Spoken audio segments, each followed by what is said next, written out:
Esto se pone que arde. Gustavo Petro no solo levantó la voz, sino que rompió todos los esquemas. Acusó a Daniel Noboa de manipular la democracia ecuatoriana y de poner nada más y nada menos que en riesgo la estabilidad de la región.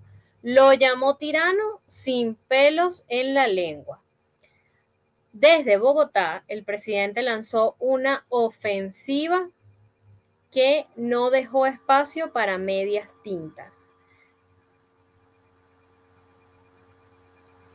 Denuncias públicas, protección a quienes llaman perseguidos políticos y una lista negra que exhibe al poder de Noboa como un régimen opresor y autoritario es la tensión que escaló y la diplomacia en este momento ha quedado nada más y nada menos que en pausa.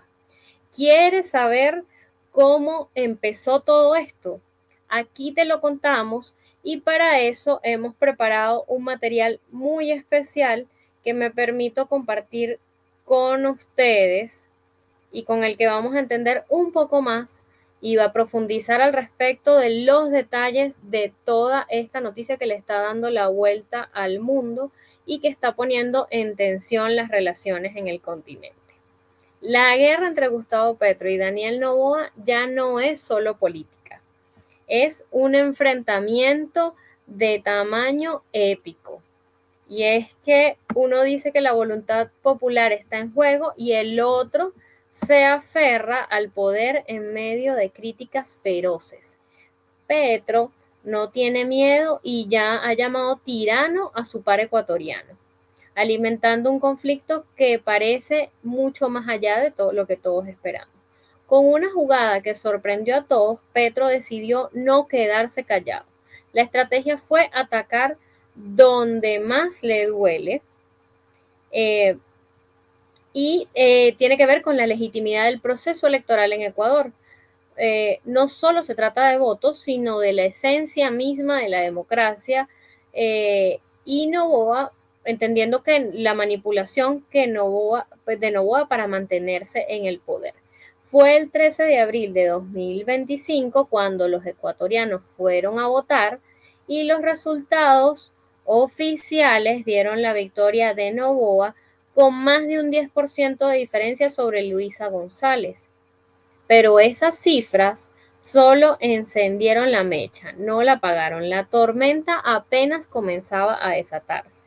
González inmediatamente encendió la alerta y denunció fraude de proporciones nunca vistas. Acusó a los cercanos a Noboa de manipular las elecciones e instaurar un gobierno que más parece a una dictadura que a una democracia. La tensión creció y las voces disidentes no tardaron en amplificar su denuncia. La batalla es por los votos, es por el alma de la democracia. En menos de una semana, más de 30 organizaciones internacionales pidieron investigar las elecciones en Ecuador, nada más y nada menos. Mientras tanto, Petro disparaba verdades incómodas y González sigue cantando fraude a partir de pruebas, a partir de irregularidades en el proceso que han sido avaladas incluso por organizaciones internacionales. Pero vamos a continuar con esto porque no fue solo una queja aislada. La oposición ecuatoriana se unió y exigió una revisión exhaustiva del proceso electoral. Petro, atento a toda esta movida, se alineó sin dudar, lanzando un mensaje claro: su apoyo a los que luchan contra lo que ha sido un atropello democrático. Siempre crítico de los gobiernos conservadores, Gustavo Petro fue uno de los primeros en levantar la voz con fuerza y sin rodeos expresó su preocupación por las irregularidades al tiempo que apuntó directamente al corazón del poder de Ecuador. Desde sus redes sociales, el presidente colombiano lanzó una advertencia que no dejó dudas. Dijo que los observadores enviados por Colombia detectaron graves fallas en el sistema y que, en sus palabras, los informes eran alarmantes y profundamente preocupantes. Eso se ha convertido, amigos y amigas, en un verdadero terremoto político. Más de 150 denuncias por irregulares y un informe de la OEA alertando sobre la falta de transparencia mínima mostraron que la crisis no era aislada, sino una fractura seria en la democracia regional. Pero sigamos con el resto del material, porque la declaración fue un golpe directo y dijo, no hay elecciones libres bajo ese estado de sitio. Y no reconoció los resultados en Ecuador.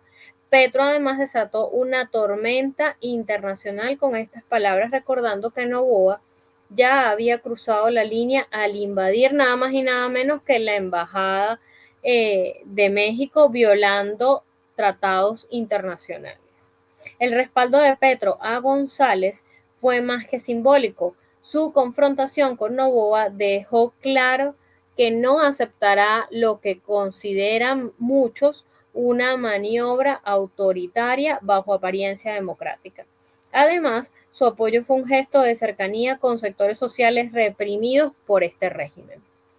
Lejos de limitarse a palabras, Petro fue más allá al rechazar la reelección de Noboa.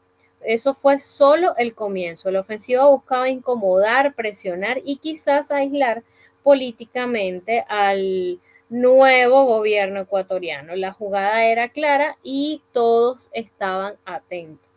Para sorprender aún más, Petro publicó una lista con nombres de opositores ecuatorianos que se encuentran siendo perseguidos por el aparato represor del gobierno de Noboa. Colombia les abrió las puertas y la lista incluía figuras claves además del correísmo.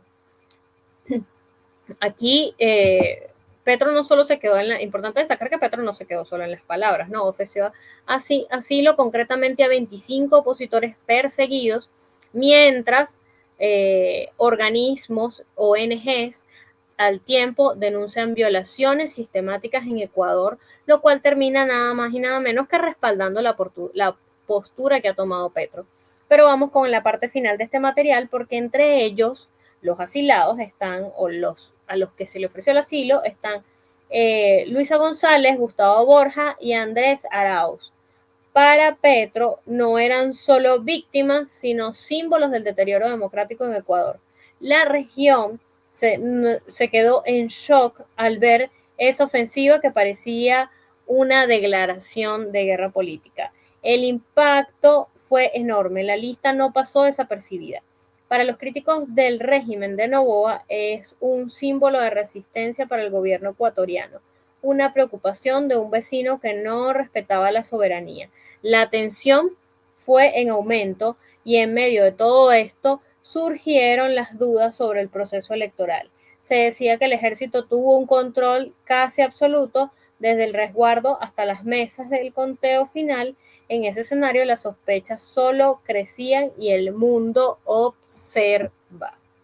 No fue solo ruido, amigos y amigas, fue una sacudida continental. Los informes independientes revelaron que el 70% del resguardo electoral estuvo bajo control militar, algo inédito en las elecciones de Ecuador. Bien, amigos y amigos, hasta aquí con esta información. Mi nombre es Nancy Vargas Pérez y los invito a que me acompañen en una próxima oportunidad.